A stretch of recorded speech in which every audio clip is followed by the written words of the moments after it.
There will be spoilers ahead. Lots of spoilers, so be careful, won't you?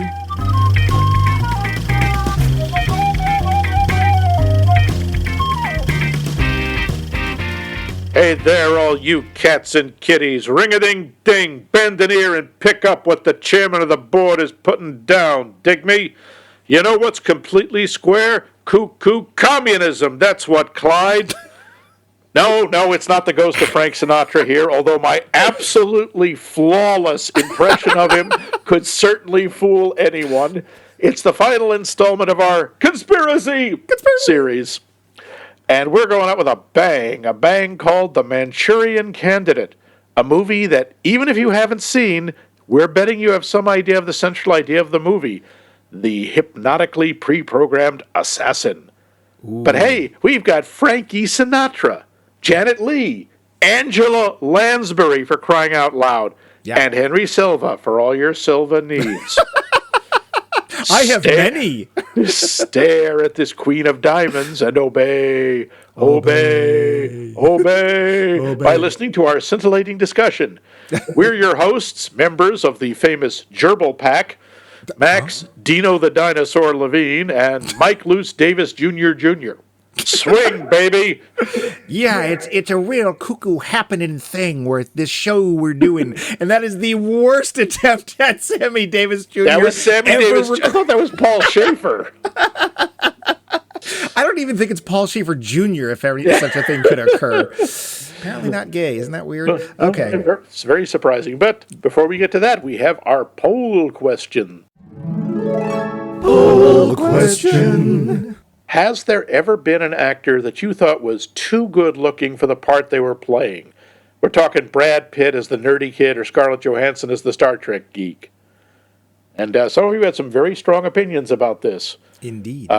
Chrissy Becker said, personally, I think they gave Ted Bundy too much credit when they cast Zac Efron? Really? Because Bundy was supposedly considered extremely good looking. I did not know they had Zac Efron play Ted Bundy. I know Mark Harmon did. Have you ever been to Zac Efron? I have not. Sorry, that's deeper. That really is. Nick Hoffman said, I always thought Hugh Jackman was too pretty and way too freaking tall to play Wolverine. Well, I'm going to disagree with Nick. Yeah. I appreciate his opinion, but originally Wolverine's supposed to be like 5'6". He's supposed to be very short, fire pluggy. Short and wide, yeah. Honestly, with the mutton chops, I think Hugh Jackman looks exactly like Wolverine. And he's really kind of pretty, too. Sure, I get it. But I we'll just have to agree to disagree. I would be surprised if they could have gotten a better one. Steve Kellner says Robert Redford, again, harking back to last week, as John Dortmunder in The Hot Rock. And I absolutely, Dortmunder, I think, is supposed to be this very unremarkable looking guy. That's sort of his thing. And Robert Redford kind of stands out. Well, even in 3 Days of the Condor, they did that thing where, put glasses on him. Yeah, that'll work. And it's like, and he takes them off halfway through the film anyway. So it's like, okay. Adam Mark says Anne Hathaway in her ugly duckling phases at the beginnings of both The Princess Diaries and The Devil Wears Prada. Her classic beauty and figure cannot be maimed homely or dowdy. It just doesn't work. I got to agree with that. It's true. Look how ugly she is. Oh, look, her socks are falling down and her skirt is kind of mismatched. Yeah. Wow, what a monster. Scarlett Johansson, amazing actor or hideous freak. You decide. Yeah, good luck with that. Yeah. Regan McStravick says, Audrey Hepburn in Sabrina. Also, I realize this is more of a personal taste thing, but I've always thought Janine Garofalo is freaking gorgeous. You are not alone. Which makes The Truth About Cats and Dogs a little bit hard for me. Yeah, that's supposed to be a Cyrano de Bergerac story where, the hideous deformity that Cyrano has of his giant nose here is translated to Janine Garofalo's huge, beautiful brown eyes and full lips. Yeah, sure. And Audrey Hepburn, forget it. I mean, yeah, but I don't. Come on. It's like, no, I am so very unattractive. No, well, you look like you need a sandwich, but no. Dave gives us one of the more unique answers. Oh? Margaret Dumont comes to mind. Margaret Dumont, who, all Marx Brothers fans will know, played the sort of sturdy dowager woman who is the foil for Groucho in most of the movies. I believe the word's matronly. One of the reasons she was so good at it, she never cracked a smile. She never lost it when he was doing his routines. Apparently, she did not think he was funny at all. And then Dave goes on to quote a bunch of their dialogue, which I'm sorry, I have to read some of. Groucho, I suppose y'all think me a sentimental old fluff, but would you mind giving me a lock of your hair? Dumont, a lock of my hair? Why, I had no idea you... I'm letting you off easy. I was going to ask for the whole wig. He quotes a bunch of them, and they're all brilliant, but interesting choice. Margaret Dumont, just too good looking. Not something I'd heard before. No. And we'll never hear again. Yeah. Helen Hegarty says, Keira Knightley as Elizabeth Bennet in Pride and Prejudice. Oh, yeah. It's just silly when Darcy refers to her as plain. Yeah, it is kind of a problem when her sister Jane, played by, I think it's Rosamund Pike, is supposed to be the pretty one, standing next to Keira Knightley. Like, really? Val Coons says, geez, there are far too many to mention. How many movies are there where a plain Jane takes off her glasses and is suddenly gorgeous? Or a nerd is ripped? Howard Bannister had sculpted abs and a deep tan? Really? Those are insulting enough, but when an actor uglifies themselves to portray an average character, it really ruffles my feathers. I bet there are thousands of very talented actors who aren't glamorous who could play those parts, but no, Hollywood thinks we'll only buy tickets to see the beautiful people. I'll get off my soapbox now. Well, it is, it reminds me of that quote from Dorothy Parker, Hollywood's idea of an ugly girl is a beautiful girl with glasses. Yeah. And the guys get away with this a lot more. I mean, I will go and see Steve Buscemi in almost anything because he is a really good actor. He's terrific. Not easy on the eye, but that's fine. I don't. That's not John C. Reilly. Yeah. Same thing. Not classically handsome. Gary Oldman, honestly, I think you could say he's average looking. He's pleasant. But that is not why I go see him. Yeah. The women don't get nearly as much of a chance if they're not quote unquote beautiful, which is a damn shame. Unless they're playing like caricatures or weird character parts. And we close with Pete Krychek says, in the 2004 movie The Passion of the Christ, they cast Monica Bellucci as Mary Magdalene. Yeah. There isn't enough dirt on this planet to cover up the beauty of that woman, and so every scene she was in was just hilarious. You could almost hear the director yelling, cut! More dirt on Bellucci! Yeah, absolutely. Yeah. Yeah, although I don't understand why they felt the need to have somebody in that role be portrayed as dirty or ugly. Like, that didn't sound at all Well, it's supposed to be ugly, but, it was the year nothing, so beauty hadn't been invented yet? Is that what you're saying? Hygiene hadn't. Oh, yeah, that's fine. Yeah, and she does look she looks too elegant, Monica Bellucci, but anyway. So, so thank you very much for those answers. Yes. Mike, what do you think? I know you thought that about Robert Redford in 3 Days of the Condor. Is anybody else? I mean, there's certain actors that, unless they're playing the, strong-chinned hero, they kind of just don't make sense as anything else, really, unless they're wearing ridiculous, mounds of makeup and appliances. I don't know that I have anybody that's leaping to mind, but certain pretty people, it's just like Tom Cruise, although his prettiness has morphed into something different. And I just generally find him annoying because all he wants to do is save the world, and we're supposed to think he's so wonderful. And he runs a lot. Yeah, and I go now. I know that's Sleepy LaBeef, but yeah. I'm with my sister. It's like you can't have plain looking people and I also understand the other side of it because a lot of times movies are a fantasy. Yeah, we want to think ourselves looking more attractive than we do, unless we're those people. And who knows, maybe even they have, hang-ups about the way they look. I don't know. I'm sure they do. I've never been attractive, so I wouldn't know. Yeah, likewise. But how could you not, especially when these famous people who have millions of people criticizing every pore on them?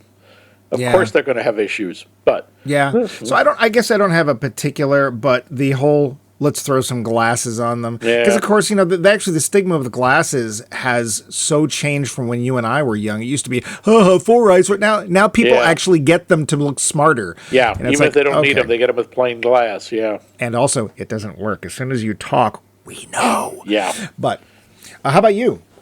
The one that leaps to mind for me, and it's true, I agree with a bunch of the ones that came before, Anne Hathaway in particular, but the one that always came to mind for me, and this is only one of the things that is wrong with this movie that I think we're going to have to do at some point, just because it's one of the ones that makes me want to bite through a phone book. Hackers. Angelina Jolie in Hackers. I'm in!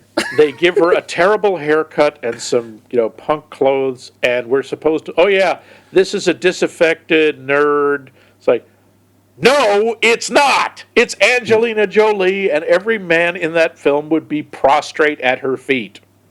Yeah, I mean, you could even say Keanu Reeves in Matrix is the same thing. It's like, wow, that is the best built, best dressed, nicest looking hacker I've ever seen. Not to say that hackers are ugly, but they tend to be focused on what they do, and that's why they're so good at it, which doesn't generally mean they go out a lot. Honestly, none of the people in that movie look like hackers. No. They have tans, they're fit. I'm sorry. I know that There's a sale at Hot Topic. Nowadays, I know that's not true. There are a lot of hackers who also are rock climbers and God knows what. But sure, that was kind of a problem. Yeah, for us average-looking people, it's tough when they're like the representation is the guy who dies in the first 5 minutes of the film because he's too ugly to live. Yeah. But thanks for all your answers. We love your answers. Bumpy bucks all around. Lots of bumpy bucks. We'll just hand them out like candy. But Max, we need a new question, and there's only one person who can give it to us. Oh, Bumpy. Yes, his question every week is the same thing. Which means, where's the damn oats? Someone who can answer that. Now this one. What on-screen romantic couple do you think has the worst, most unconvincing chemistry? Besides me and Mike. We're not on screen. Technically, no. No, we're on air, I guess. So, we'll come back to that along with the methods by which you can answer at the end of the show. Yeah, but I bet we got something else coming up next. What's that? We do. Trivia. The facts. Budget, $2.2 million. That's actually a lot for 61. Yeah, I should point out, it's 62, but I should point out that $1 million of that went to Frank Sinatra. I see. And 200,000 of it went to the other guy. Sorry, Lawrence Harvey. We'll get back to him. That left $1 million for the entire rest of the movie. Interesting. Okay, so now, go ahead. Yeah. This was nominated for, by the way, the global take on this, like I say, 2.2 million. Global take, 2.7 million. Wow, really? Yeah, did not do well. Huh. Interesting, because it's kind of a legendary movie. Yeah. I do know, well, this may come in the trivia or not, but or maybe it will, maybe it won't. But I know this was, like a lot of films would make some money back when they'd get shown on TV. And is there any trivia about that? There's a little bit of trivia about that. All right, then I'll leave it till you get to it. The topic of the movie was considered so politically sensitive that it was censored and prohibited just before the theatrical release in a lot of the former Iron Curtain countries, Poland, Czechoslovakia, Hungary, Bulgaria, and even in some of the neutral countries like Finland and Sweden. The theatrical premiere for most of these countries came after the fall of the Soviet Union in 1993. Wow. Yeah, this kind of surprised me because Sinatra had kind of a reputation for being kind of a pain in the ass to work with. What? Yeah, I know. It's shocking, isn't it? A viciously tempered, manic depressive, heavy drinker. He was manic depressive? Yeah, very likely. Oh. He described himself that way. Oh. But in spite of his reputation, he turned out to be apparently a really hard worker, pleasant, cooperative. John Frankenheimer, who was the writer, producer, and director, called him one of the most charming human beings I've ever met. Janet Leigh was friends with Sinatra before the filming, but she was still kind of nervous because of the stories she'd heard. And she thought he was a very caring, giving actor who was willing to rehearse indefinitely, take directions, contributing ideas. Wow. The writer and producer George Axelrod said he was a dream to work with. Yeah. Well, that'll never happen again. Having said that, according to George Axelrod, Frank Sinatra had some demands. All of his scenes had to be scheduled up front and shot in 15 days. Before he left the set, he announced that he would have to see every bit of footage he was in. Frankenheimer said, "You can see it all, except the complicated multi-perspective brainwashing sequence which hadn't been edited." But Sinatra insisted, quote, "in a voice where you felt kneecaps were going to be broken," unquote, Axelrod said. To accommodate Sinatra, Axelrod and the editor, Ferris Webster, went through the shooting script and noted where all the cuts should be. Then Webster put it all together so Sinatra could see it. Wow. According to Axelrod, the sequence was cut for that purpose and made into the finished movie unchanged. Wow, all this and brown M&Ms. Weird. Yeah, he was apparently, like I say, very well behaved, except one day he threw a total tantrum, to which allegedly Lawrence Harvey walked over to him and said, "Oh dear, having our period, are we?" Which apparently shut him up. Janet Leigh, and this is, by the way, I agreed with her, she found the role of Eugenie Rose Chaney one of the most difficult she had done because, as she says, the character was plunked down in the middle of the script with no apparent connection to anyone, transmitting non sequiturs while sending meaningful rays through her eyes. But she was proud of her work and credited Frank Sinatra and John Frankenheimer with helping her achieve it. Modern interpretations, this hasn't been confirmed, suggest that Eugenie was maybe supposed to be a double agent, but this was never developed in the final version. Yeah, we'll get back to her. Yeah. The late Dame Angela Lansbury, was only 3 years older than Lawrence Harvey, who played her son. Oops. Yeah, awkward. Yeah, we'll come back to her, too. Yeah. Frank Sinatra broke the little finger of his right hand on the desk in the fight sequence with Henry Silver when he does the hi-ya and chops the desk. I believe the quote is, "Aki-saki, ha!" Yeah, I believe that's right. Due to ongoing filming commitments, he couldn't rest or bandage his hand properly, which made the injury heal incorrectly, as apparently it caused him chronic pain for the rest of his life. Huh. The scene where Lawrence Harvey literally jumps in Central Park Lake was shot on February 12th, the coldest day in 30 years. Ooh. They had to break the foot-thick ice on the lake with a bulldozer before they could shoot the scene. Wow. Okay. Hats off to Lawrence Harvey, because that's friggin' dedication. I would actually love to have seen him just do it and then just bounce off the ice. That'd have been funny.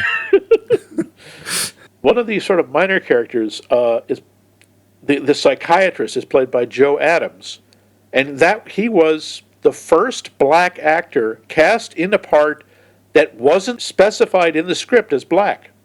Oh, Yeah. good for him.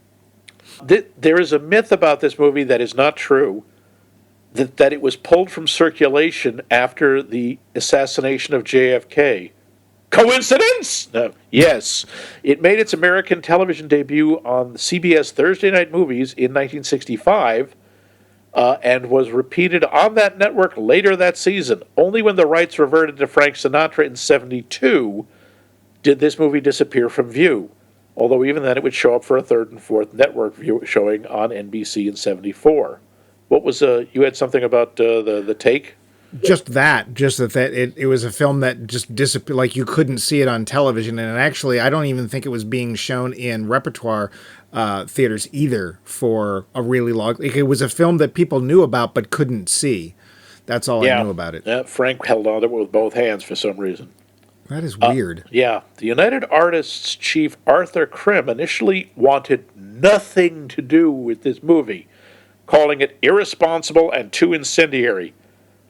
So Now, talk about going up the chain. Frank Sinatra then went to his good friend, President Kennedy, whose 1960 campaign had benefited from the $2 million Sinatra reportedly raised, and possibly a few other things. The chief executive had loved the book. This was based on a novel by the same guy who wrote Prizzi's Honor, Condon, and was interested in who had been cast as the mother. With Kennedy's blessing, Krim withdrew his objections and United Artists agreed to release the movie. However, after 10 years, full release rights reverted back to the production company, MC Productions. That was Sinatra's company. Yeah. Wow. Rosie's number that she gives out a bunch of times, Eldorado 5, blah, blah, blah, blah, blah, what used to be a telephone company test number that would always give anyone who used it a busy signal. However, as of 2009, this number is active in at least one area code. You'll have to find that out yourself. Call all of them. Start now. Well, New York has how many? Okay. It doesn't even say it was in New York. It's the string of numbers after the 5 that. Well, we know it was because that's where they were. Yeah. Now this surprised me. You know who Frank Sinatra wanted to play Ma Iselin? You know, the one Angela Lansbury part. Lucille Ball.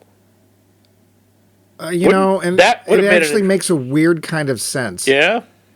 Well, so there's a very, it turns out, apocryphal story that she tells about how she helped root out a Japanese spy ring in L.A. Oh, wow. Because she kept receiving signals through fillings in her teeth.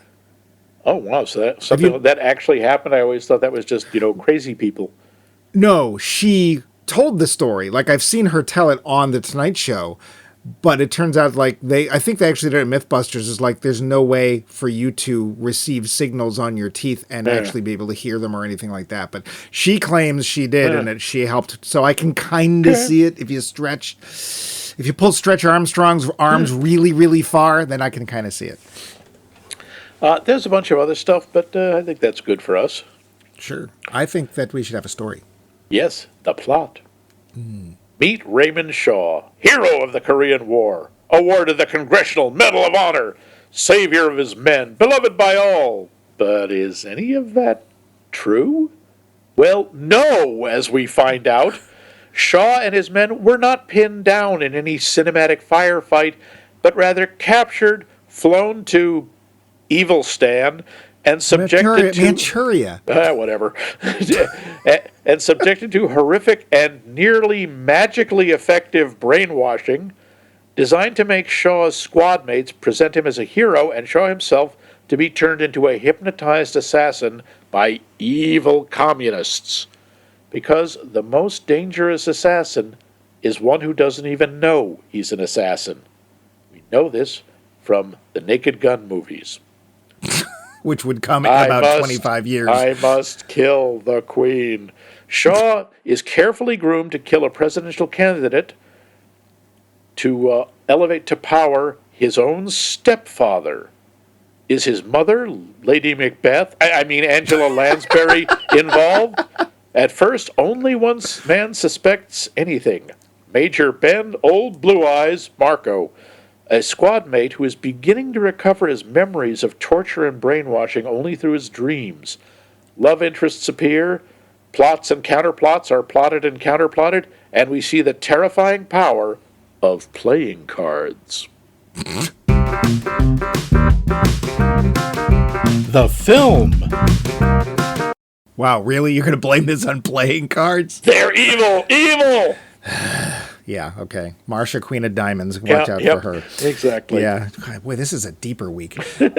My first note was, hey, old Gray Eyes is back. Because, of course, the film's in black and white. Yeah, I'm not sure why. It works very well. I mean, Frankenheimer works well in black and white. But And Frankenheimer, at 62, they could have done it. Yeah, we're still in that time period where it's like, is this going to be a really major motion picture? We'll do black and white. It's cheaper. And it is cheaper. Before we get to the actors, as we often get to first, one of the first scenes, all I could think of was, it's Rosie's bar, except probably how it really looked as opposed to the way it looked on MASH. Very much so. Yeah, it's basically you come inside. Okay. Me love you long time? Yeah, kind of. And Pretty it's much. like, Yeah, that's probably true. But one thing that got me was, Henry Silva is supposed to be Korean. Sure. Oh, boy. Well, and he's doing a Japanese accent badly. Well, we get a lot of that in this film. One of my notes was that the stereotypes. So and we're skipping a little bit ahead, but when we see some of the scenes of the supposed brainwashing and or its effects, in front of a group of evil communists, the stereotypes they're playing are often played so strangely that we can't tell where they're actually supposed to be from. I think that's intentional. Evil Stan, really. Yep. Yeah, well, except we're in the middle of the Cold War. There's no reason we wouldn't call out, the evil quote-unquote Russians or the evil quote-unquote Chinese. And the guy who's like the main doctor, it's like, I guess he's Chinese, but I'm betting he's one of those actors that occasionally played Mexicans or Native Americans. Yeah, well, that guy, I'm going to get his name wrong. It's hard to... Keeg Daig. Yeah. And he was from New Jersey, but... Of course. Yeah. But yes, he was of, I believe, Chinese descent. Okay. And when we get to the acting, I want to talk about him. Well, why don't we? Okay. Because we have quite the cast here. And right at the top of the pack where he's supposed to be is old Frank himself. Ding. Yeah. So Frank has... Oh, that voice. I'm dying. It's been a long time since that. Yeah. This is the beginning, not the beginning, but this is right in the middle of Rat Pack territory, right? This is pretty, this is peak Rat Pack. 62, he may have been snubbed by JFK at this point, but he is still very much the chairman of the board. Yeah. All the other, Dino, Sammy, Joey, they're all around. He couldn't have been too snubbed because he got JFK to help him make the movie. Yeah, so maybe during the movie, I don't know. Frank, I'll have to say, all things considered, except for the apparently huge amounts of necessary sweat applied to Mr. Sinatra pretty much all the time. Lip. My God, does his upper lip sweat a lot. This is a very sweaty movie. People it is sweat. Especially. Well, at least, excuse me, the men all sweat. Women, as we know, don't sweat. They glow. Yes. And thankfully in this film, they don't even do that. Yeah. I got to say, I think Frank does a pretty good job. He does a decent job at it. I don't find him too Sinatra-y at all. Nope. I don't feel like he's strutting around and trying to be all Mr. Cool or anything. In fact, most of the time his character is on the edge of going nuts. And it's not that, over the top, I really don't know what insane looks like. He only slips once, and that's when he refers to that Chinese cat. Does he say that? He does. He says that Chinese cat. And I'm like, all right, you ad-libbed that, and they left it in because he sounded very French. But I noticed that only because it stood out because he doesn't do that in the rest of the movie. Yeah, but all things considered, I think it's a pretty solid performance by Frank, and it's not really that Sinatra-ish, which, can be a good thing. Like Ocean's 11, he's strutting around like he owns the place. And he's basically acting exactly like the way you'd think he would. That was a vanity project. That's what you expect from Frank, yeah, right? Except if you ever see From Here to Eternity, the guy actually has some acting chops. Right, and I think they're on display here. I think they actually... and I like Frankenheimer as a director. He's one of those directors that I realize after the fact that I've seen and liked one of his films. One of the more recent ones was Ronin, which I saw in the theater and really liked. And some people didn't like that film. I thought it was really tight. I was interested. You brought some great actors together, like Robert De Niro and John Reno. Does good work, yeah. So, I think Frank does a pretty good job. Lawrence Harvey. Yeah. I actually only know Lawrence Harvey from a Columbo episode. Yeah, I didn't know him at all. I didn't recognize this guy from anything. Yeah, I think he does a great job. And I want to say that of the actors in this film, he's in the top 2. There's another person that I would put up there as having really strong performances. Yeah, I bet I know who. I bet you do too, and there's a reason for that. I fully buy him as a character, and I love the fact that under hypnosis, everyone says, oh yes, Raymond Shaw, he's the best person I've ever met. He's a great, kind, loving guy. I love him like a brother. And they say it using exactly the same phrases. It's so creepy. Yeah, but then at one point Frank says, wait, like the guy, he's impossible to like. Yeah, and when nobody you likes him. see... He's and he admits that. Yeah. Shaw says when he's drunk, actually, that's one time I like him. He's like, yeah, I know. I'm completely unlovable. I mean, you don't. He goes, don't deny it. Frank's like, I'm not denying it. So there's a great range with Lawrence because we get the Shaw that we're supposed to think is a great guy. We get kind of lost, and I don't know what's going on, Shaw, who's trying to rebel against his mother. And then we get the zombie Shaw, who's, struggling with the fact that he's this assassin and doesn't even know it. So I think Lawrence Harvey does a great job. He's terrific. Let's get to the other big one. That's got to be Angela Lansbury. It is. I mean, she won an Oscar for the role, so oops, surprise. She didn't. She was nominated. This film was nominated for 2 Oscars: Best Editing and Best Supporting Actress, and it didn't win either. Oh, because I looked it up and it said that she did. Oh, she's fantastic. If you've ever, she is so awful. I mean, awful in that just you want the character to die. And it's so strange because she is so good at being adorable and likable and warm. Even when she was younger, she still had that sort of, oh, come here, I'll make everything better. And in this, it's like, Gah! I would say if you think you know Angela Lansbury, even if you've seen her they did a televised version of Demon Barber, Fleet Street. Sweeney Todd. Yeah, of which she had a part that. Yeah, even if you think you know her, either for that or more likely from Murder, She Caused, you do not know Angela Lansbury. Because, dear gods, is she good in this? She is so good.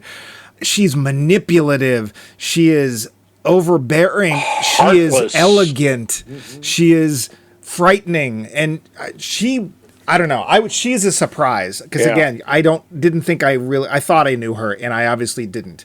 It does surprise me that she's literally only like a year or so older than me.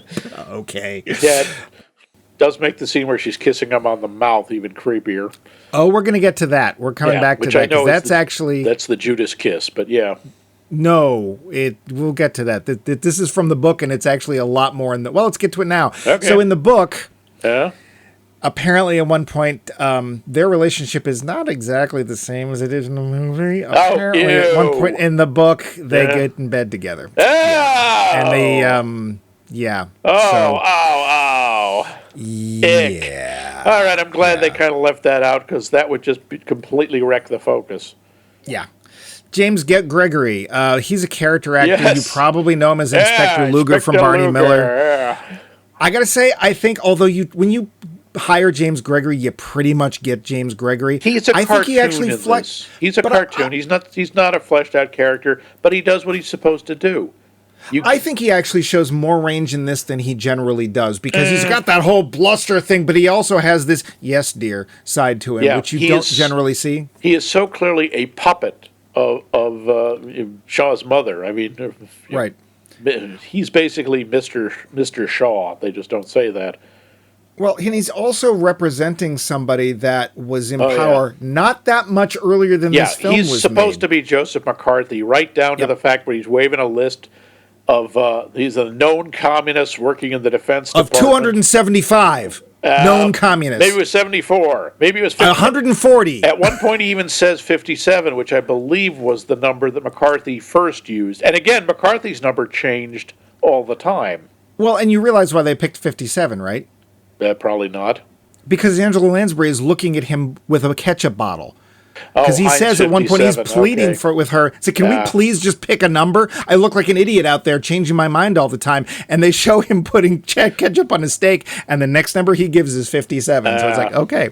But it's interestingly, I thought this takes us out of the acting a little bit, but I thought it was very interesting that they were willing to basically indict McCarthy so soon after the whole McCarthyism trials. You have to understand, at this point, that was a pretty safe bet, because the Army McCarthy hearings had already happened, and we'd already had when it comes down to it, Senator, have you no decency? And he had taken on the Army, and the Army said, no, stop! The hearings went on into the 60s, but he had lost most of his power by then, and he was starting to become a punchline.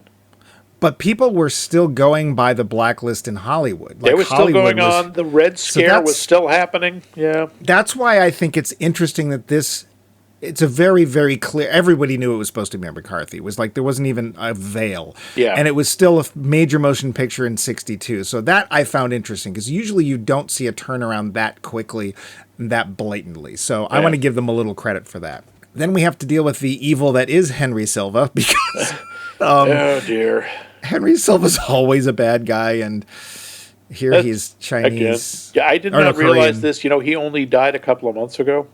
Oh, really? He was 95. Oh. He died in September. Oh, cripes. He's usually a heavy because he's got that menacing face. By the way, he is of Spanish and Portuguese descent. Which, of course, makes perfect Chinese. Korean. If you're keeping track at home, because he's one of those guys, like for some reason Robbie Benson, who is basically, we need an ethnic person. Robbie Benson, he's very ethnic. Oh yeah, Robbie, you're playing a Native American. What? Say our entire series on whitewashing. Yep. But yeah, Henry Silva. You can't tell anything about him in this movie because he's just Mr. Muglow. Yeah, it's pretty. He's just doing a stereo. He's not quite Mickey Rooney in Breakfast at Tiffany's, but no, he's he's on that staircase looking up. Yeah, and he's what Max just said, not even of Asian descent. So there you go. Yeah. Janet Leigh, let's get to her. Oh boy, it's funny. I never thought of this in Psycho because it's so tense. But when you see her, she is just beautiful.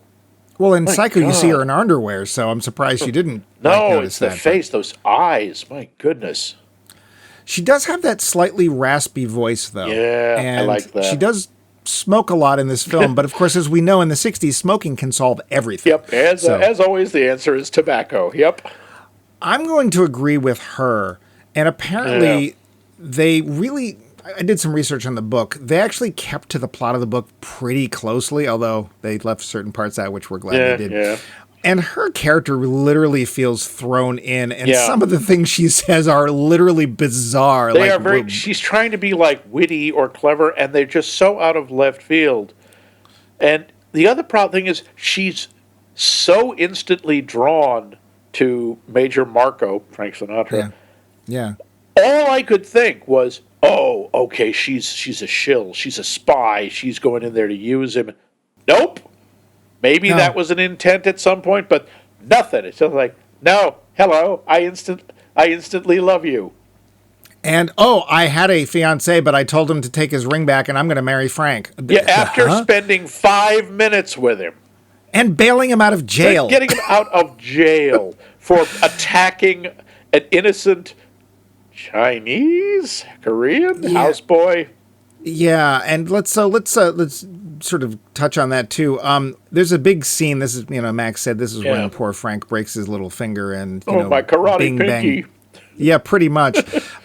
That is the last we see of Henry Silva's character, and no explanation is made as to what happens to him. And he's obviously there to keep an eye on Shaw. Yeah, because he shows up and says, in the very beginning, he's a collaborator. He's working with the evil commies to capture the Americans.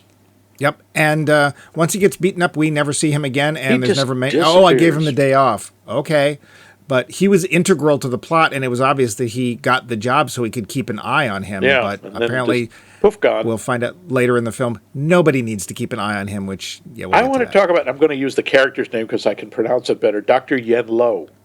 Okay. I'm going to say it's Kai Day, but okay. Yeah, Kai Day. Okay, Kai Day. Sure. He's really good. He's so creepy. And he's making jokes all through this.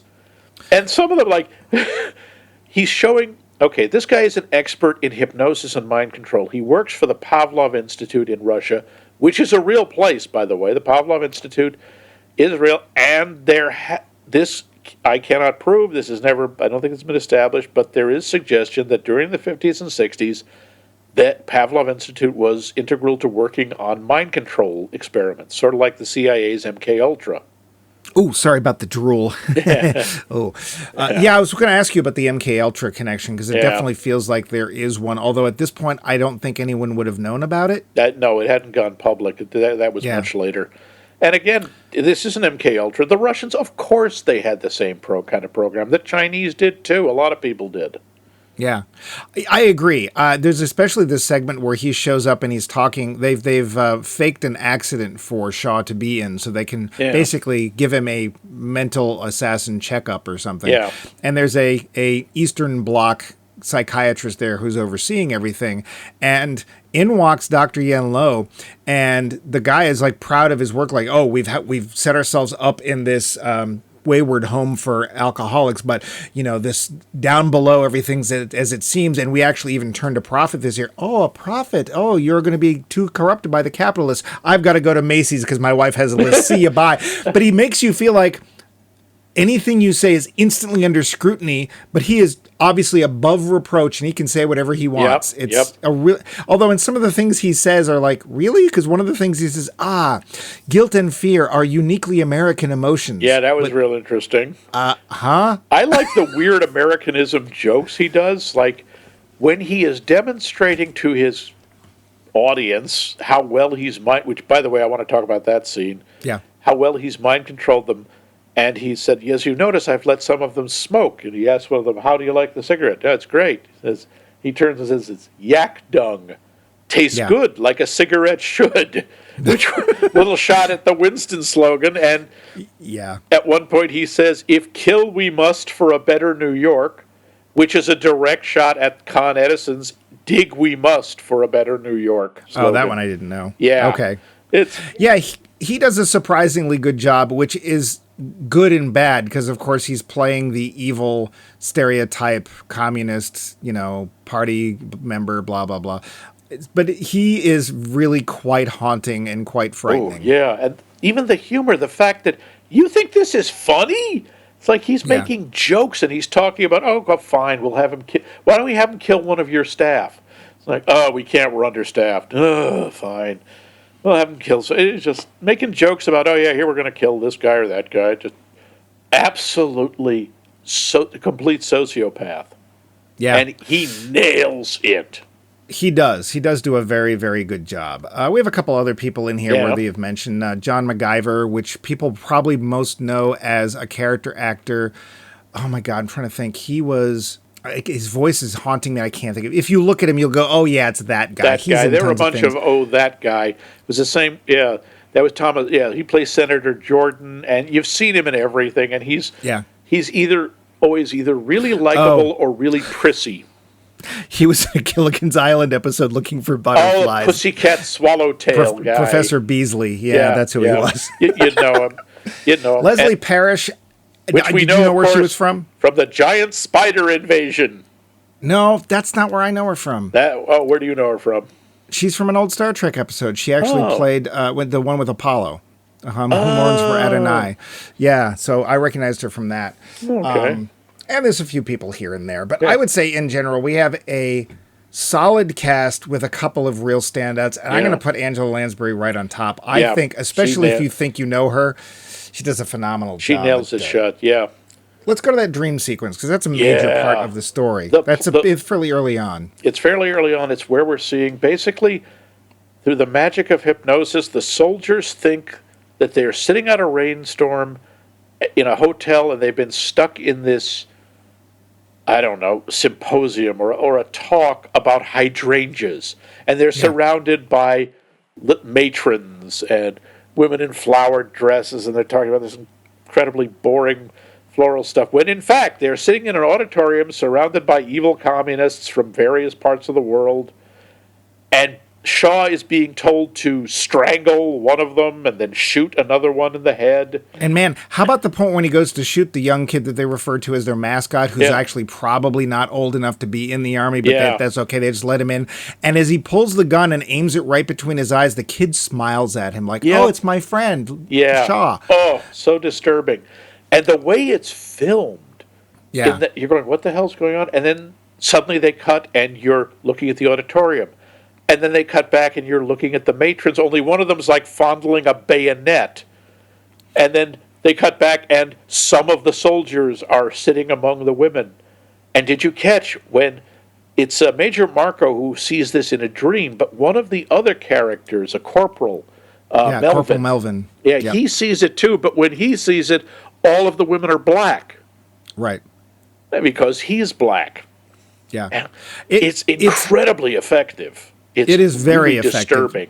Because there's always, like, at first it starts off the way they remember it, except we see Dr. Yen Lo talking about it. And then they change details. When they go back and forth, it's never completely one thing or the other. And this is meant to, I think, represent the idea that the training is starting to unravel.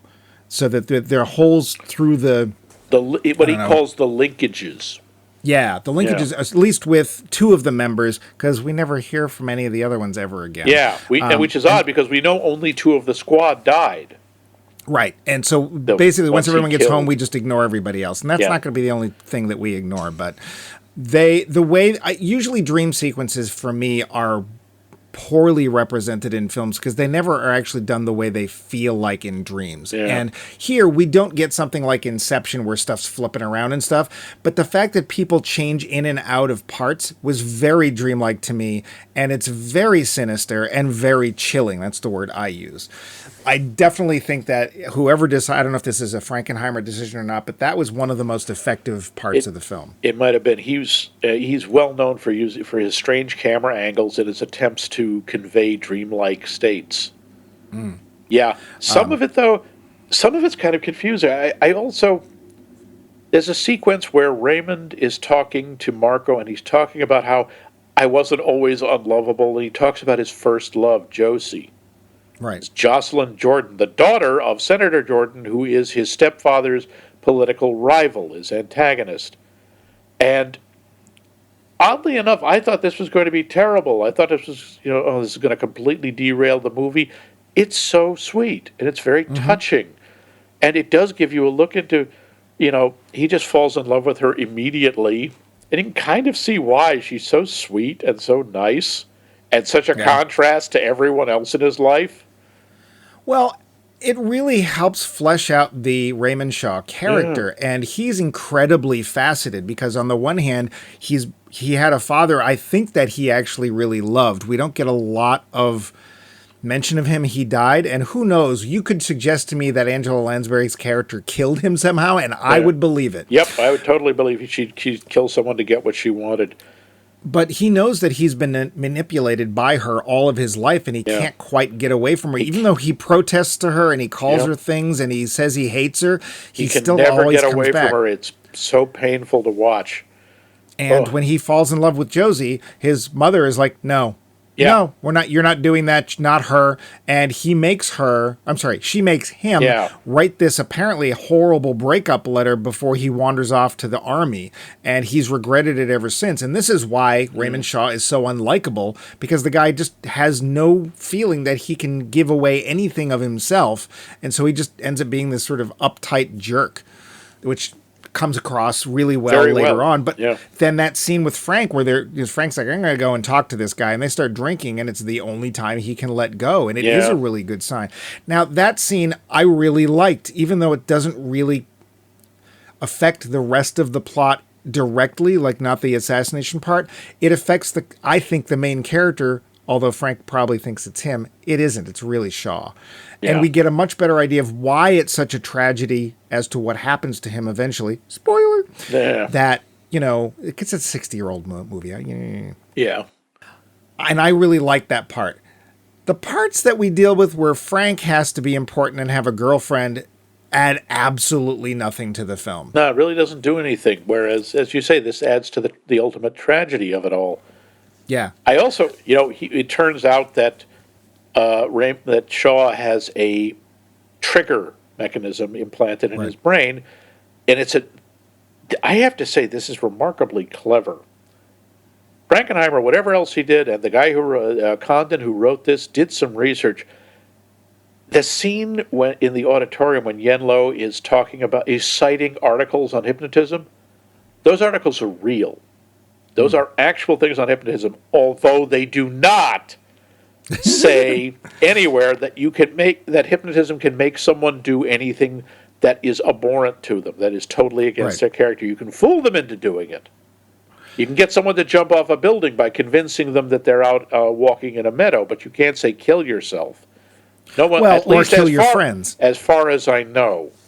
Well, But You anyway, didn't continue to pay your dues in the super secret agent society, Yeah. or otherwise we'd have found out. yeah, and it's always the key is like, why don't you relax with a nice game of solitaire? And he plays solitaire. That phrase just makes him play the cards. It doesn't make him do anything else until he sees the Queen of Diamonds, and then whatever he's told afterwards, he does. Right. And I'm not quite sure. I like the technique. I like the scene where Frank gets his deck of TV magic cards, which is the first thing I thought of, where they're all, technically, spoiler? Yeah. That's how it works. Yeah. Well, technically, isn't it that every other card in the deck was the Queen of Diamonds? The Ace of Hearts. The Ace of Hearts, or, well, when I bought one, it was a Seven of Clubs. But Yeah. it's a deck that's entirely Queen of Diamonds, and he gets him to play solitaire because he's begun to figure out. I don't know how he got the code phrase, by the way. He's never around when anyone says it. Yeah, I don't remember. I think it's just literally because he saw him do it in the bar. Yeah, but he uses exactly that's the a hell same of a words. leap. Yeah, but Yeah. anyway, yeah, and the more Queens of Diamonds, Queen of Diamonds is, I don't know, whatever the plural Queens is, of Diamonds. Queens of Diamonds show up, the more control he gains, or at least the more access he gains to Shaw's memories, and Shaw tells him everything that actually happened. And to Frank's credit, he never at one point says, "I'm in." Yeah, he does not. And it's the things he's had to do. I mean, his mother, as it turns out, his American spoiler, he talks about his American handler, who is his mother. His mother is a communist agent. Angela Lansbury is a communist agent. She didn't know he was going to be the robo-assassin. Right. But That was a point of contention. But and she said, and she plans to get vengeance against the communists once the war is over. Right. But this is all a plot to get a puppet into the White House to give them unprecedented power over the country. Well, that'll never happen. Oh no! Oh. Of course. So when we first find out about her, because all we know about her is we don't like her. She's manipulative. She's mean to him. We obviously are meant to feel sympathy for Raymond Shaw. The first time, and it's at a party. Yeah. The first time she just says, very softly, out of nowhere, "Why don't you play some solitaire to pass the time?" It was just like, oh crap. Oh jeez. Yeah, it's a really great twist. Oh. Even if you know it's coming, it's still a great twist. It still works. Because the way it's played is so subtle. It's just this little, "Oh, you're feeling bad? Why don't you play some solitaire?" And then, of course, we get to see the real Lansbury. Comes out, and things are evil. We have our talking points I want to get to because we're getting towards the end here. So it's too bad. There's so much to talk about. But yeah. What is the conspiracy in this movie? Conspiracy is to create a robo-assassin, a hypnotized robo-assassin, as part of a plot to place a communist puppet into a position of a presidential candidate and ultimately the president. Do we believe the conspiracy? Do we believe the conspiracy as presented? It's interesting. It requires you to take a number of leaps. First of all, that level of brainwashing or mind control could happen. I don't know, maybe. And again, in the movie, the movie is good enough that I'm willing to allow that. I'm like, okay, I'll suspend disbelief. Yeah, I think it's possible. I think that kind of works. I think it does within the context of the film, like you just said. Yeah. But the problem we have here is we have both a fully programmed, brainwashed assassin who luckily is capable of doing what they need him to do, because it took 3 days. That's how long their brainwashing took, which is like, really? Yeah. But he's also fully competent outside of that. He's showing no signs at all. He's not having dreams. He's not twitchy. He's exactly the way he's always been. To her credit, her character's credit, Angela Lansbury's credit, even when he mouths off to her, she doesn't flick the switch every second and say, "Stop calling me that. Stop being mean." She lets it go. Yeah. In the context of the film, like Max said, if you does. suspend your disbelief about brainwashing and what mesmerization can actually do, sure. But in real life, I think the two things could not be as fully capable as they end up being.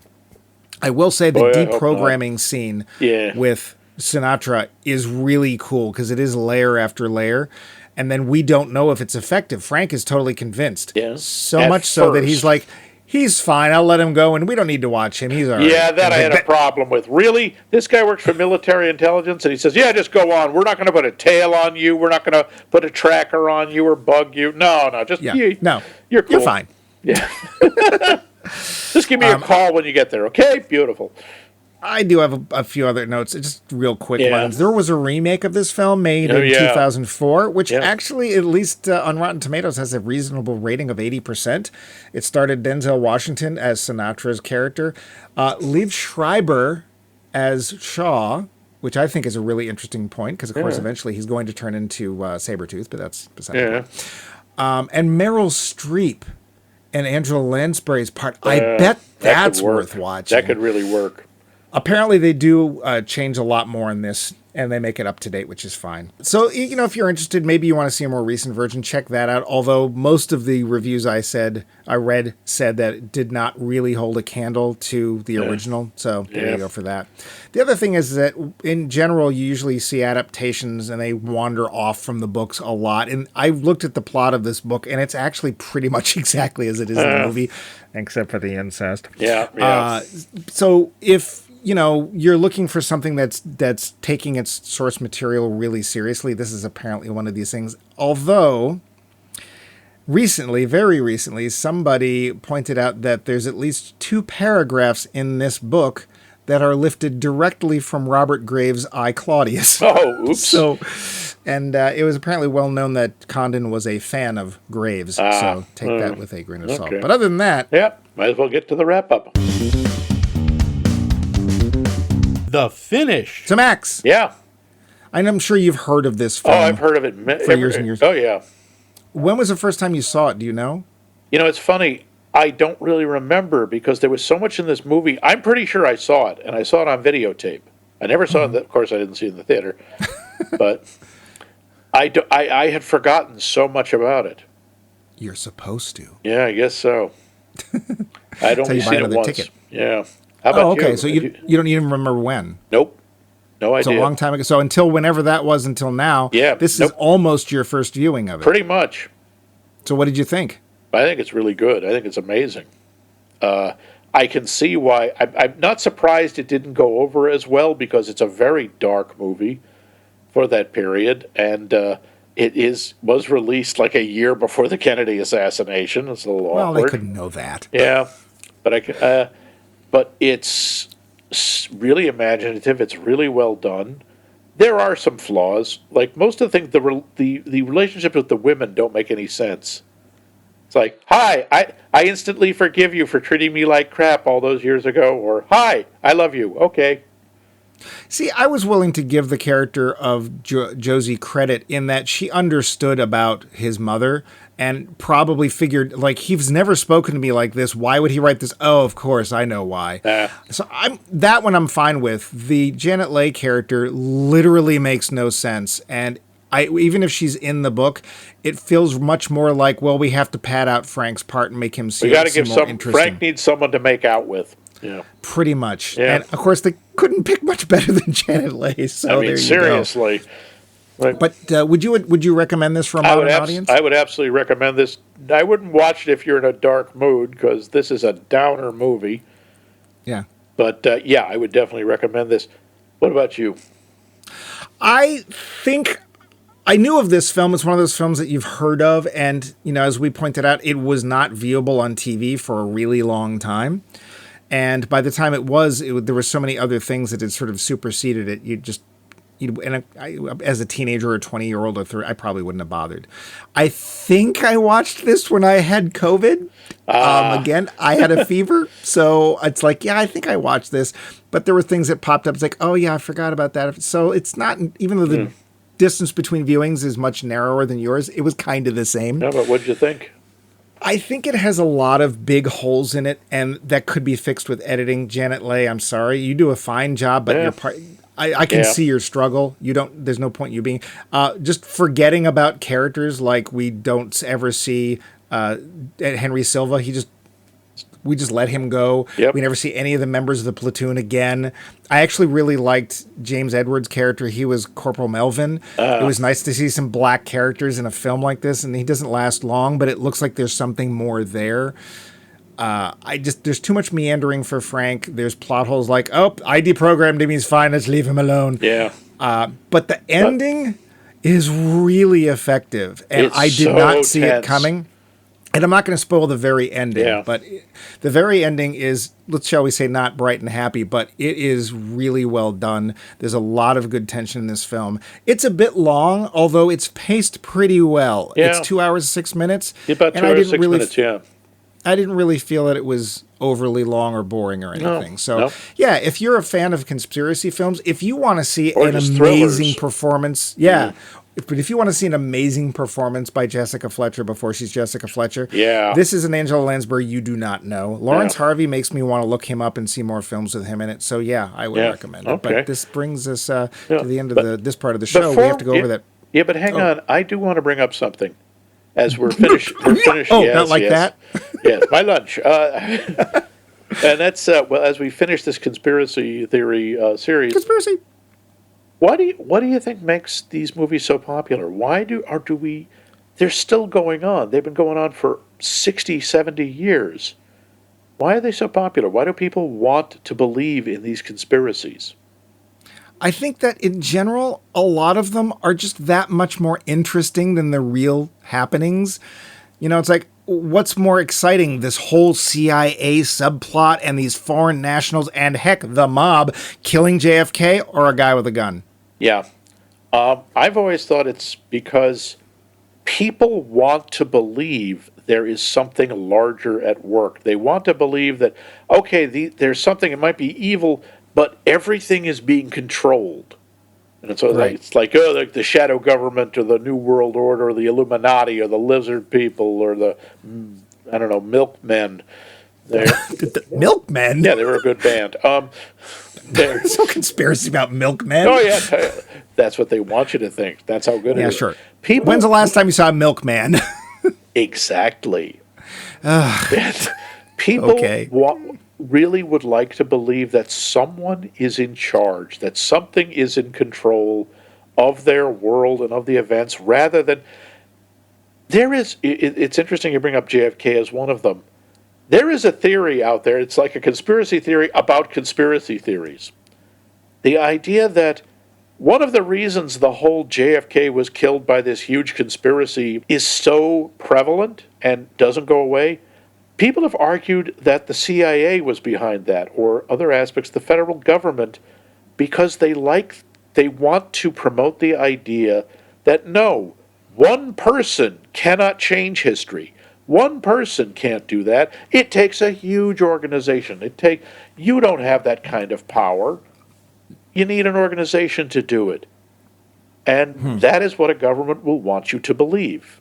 The power of the individual is dangerous.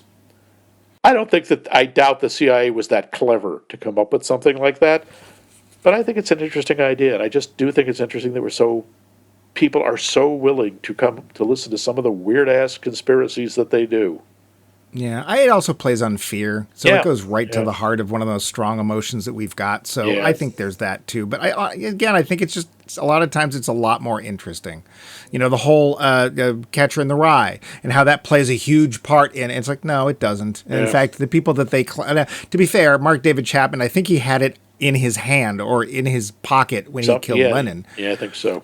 But like when they were saying other people, oh, they had a copy too. You then look and it's like, well, they had it amongst hundreds of other books, Yeah, sure. Really, they had a copy of a book that is one of the most commonly assigned books in high school English. Oh no, conspiracy! Well, and that's the thing, but that's more Damn interesting you, J.D. Salinger. That's more interesting, I think, Yeah. than it is. We want to Yeah. believe because it's more interesting to believe that than potentially the truth. It's the also Occam's razor. it's also more comforting to think that there's order to it, even if it's evil, even if it's destructive, as opposed to, yeah, you know what? Things just happen sometimes. That's really scary. You know what else happens sometimes, Max? Our poll question. Could you go Yes. over that again, please? I could, but then they You they'd come forgot and it. I get just me. knew it. Don't be silly. Scroll, scroll, scroll. Now, yes, our poll question for the new one is, what on-screen romantic couple do you think has the worst, most unconvincing chemistry of all? And you can answer this by emailing us at us@maxmikemovies.com, or you can go to our website, maxmikemovies.com. Coincidence? Conspiracy. No, that's where the email goes. And leave a comment. You can find us on the socially mediated conspiracy theories of the Facebook and the evil Twitter. Now, Yeah, are we going to stay with that? yeah, we got to discuss that. But for now, I think we need to leave. eh, Sorry, 7 followers. 6. 6. We lost one. Yeah, I think one of the bots disappeared. Yeah, but for the moment, we're on there. But as this conspiracy theory fades back into the shadows where it has lived all this time, we have a new series starting. Tell us about the new series. Bumpy. No, Mike. Yeah, so we are going to be looking backwards mostly, probably, although there may be some more current stuff in there, because the criteria for this film is we don't want any colors at all. None. Well, excuse me, we can black, have 2. white, gray. Well, sure. Yeah. We're going to be doing a series on black and white called Monochrome. I think that's what's called. Monochrome with an exclamation point, but I am not going to spend the next 8 weeks going, Monochrome! Good. And we're going to be looking at films that really used the black and white subgenre, medium, whatever, of film to express some amazing things. Great visions, great uses of film and cinematography. Yeah, and what are we starting off with? Well, it's not going to be Chico, and it's not going to be Groucho. But Harpo? It's going to be the other one. Harpo? No. Zeppo? No, it's going to be the third man. Gummo? Clino. Spleno. No, it is in fact the third man. Film, I think, from 1947 that, although everyone thinks it's directed by Orson Welles, actually he's then a co-star of the film. And it takes place in war-torn Vienna, or right after World War II, and it was actually filmed there. But it is a, spoiler, it is a favorite of mine. And I think it uses the black and white, I don't know what to call it. Medium, sure. The black and white medium to great effect. So, if you want to skip the first 2 films in that series, the first man and the second man, you can join us next week for the third man.